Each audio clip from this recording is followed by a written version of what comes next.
بالتأكيد اليوم ننظم ندوة سياسية تحت عنوان قراءة معمقة بوعد بلفور. هذا الوعد المشؤوم والذي نحيي اليوم، ويوم 2/11 أحيينا الذكرى السادسة والتسعون لهذا الوعد المشؤوم.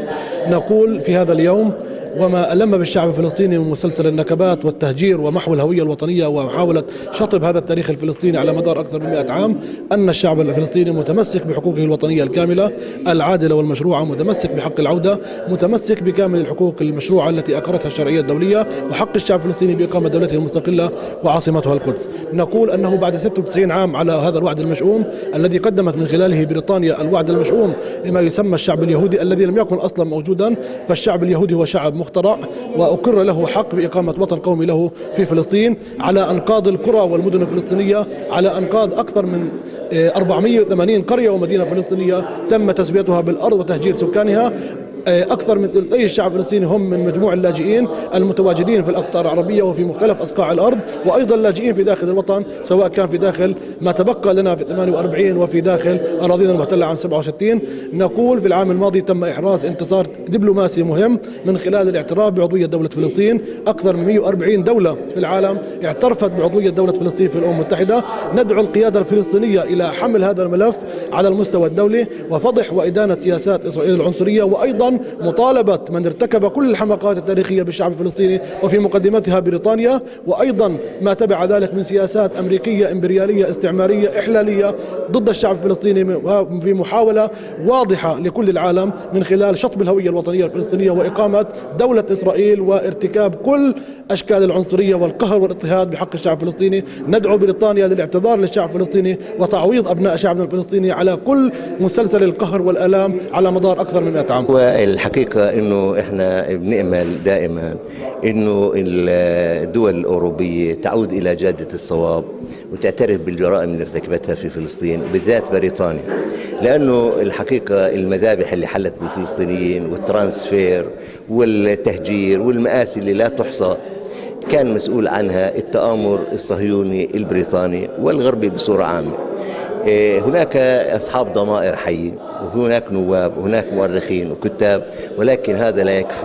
علينا نحن كعرب وكمسلمين أن نصنع لوبي بريطاني يؤمن بأن بريطانيا ارتكبت جرائمها دون وجه حق، وأنها تتحمل المسؤولية كاملة عن كل نكبة فلسطين اللي هي نكبة عالمية على مستوى عالمي كبير، ولا يكون ذلك إلا من خلال الحث والعمل المتوالي اللي مع نفس طويل على كل المستويات السياسية والثقافية حتى يتحقق هذا الهدف. ودون ذلك لا يمكن أن يتحقق، ولا يمكن أن نعتمد على ذوي الأصحاب الحسنة وعلى ذوي الضمائر الحية، لا يكفي ذلك. علينا أن نعمل ونعمل حتى تصل رسالتنا إلى كل الشعب البريطاني كما أشعروا اليهود للألمان بعقدة الذنب في قضية المحرقة أو غيرها، واستطاعوا من خلالها أن يجعلوا ألمانيا تكفر عن ذنبها بدفع التعويضات لإسرائيل.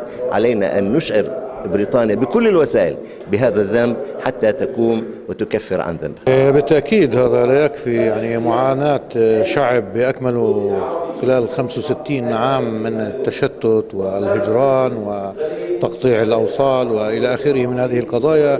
حقيقة هذه جريمة بحق الشعب الفلسطيني، وتتحمل بريطانيا المسؤولية التاريخية والمسؤولية الكاملة عن إيجاد مثل هذا الكيان الصهيوني.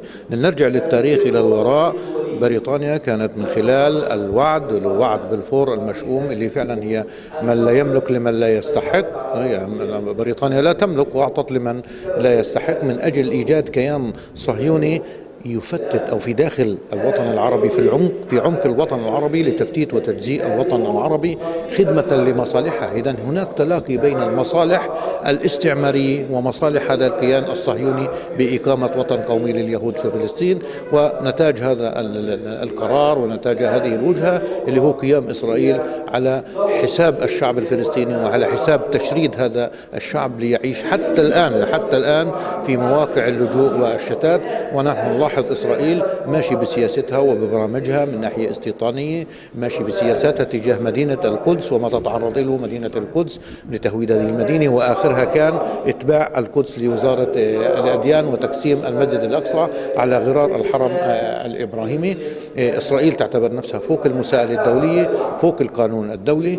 إذا بريطانيا فعلا بدها تثبت أنها هي المسؤولة فهي تتخذ قرار في مجلس الأمن باعتبارها هي دولة عظمى في مجلس الأمن الدولي ومن يعني الدول ذات العضوية الدائمة في مجلس الأمن الدولي، وترفع هذا القرار وتضغط على هذا الاحتلال من خلال المنظمة الدولية، تضغط على هذا الاحتلال بأن يوقف إجراءاته، بأن يوقف سياساته، ويعيد حق الشعب الفلسطيني في أرضه. نحن اليوم في جبهة النضال في ورشة عمل حول دراسة معمقة لوعد بلفور التي يقدمها الأستاذ المؤرخ الجميل الأستاذ نعمان. وهذا اليوم يعني جميل جدا أن نستذكر هذه المواقف التي تنعكس على حياتنا وكانت منعطف كبير في حياتنا الفلسطينية التي أدت إلى ما يعرف بالنكبة في النهاية وإقامة ما يعرف بدولة إسرائيل. بالتالي نحن اليوم أمام حالة ثقافية لا بد لنا من أن نوعي أبنائنا وبناتنا من أجل أن يقوم هؤلاء الأولاد بالتعرف الحقيقي على التاريخ، وليس مثل الأستاذ نعمان شحرور في تقديم هذه التجربة الجميلة والتي أدت في النهاية إلى أن نتعرف نحن على أعماق ما حدث قبل وعد بلفور وفيما حصل فيما بعد من إقامة دولة إسرائيل. بالتالي نحن أمام تجربة معمقة وتجربة تاريخية. نتقدم بالشكر لجبهة النضال على هذا التنظيم الجيد، ونشكركم أنتم في الإعلام على الإضاءة لهذه التجربة. يعني أنا بدي أوجه الشكر أولا لمن صحي ضميرهم، يصحو ضمير هناك في لندن ليغيب ضمير صاحب الحق هنا في فلسطين. ألف شكر لهؤلاء من صحت ضمائرهم في لندن على هذا الوعد المشؤوم في 2 تشرين عام 1917 الذي أسس لمأساة شعب فلسطين بحجة جمع شتات الشعب اليهودي لأرض لا يملكون بها شيئا.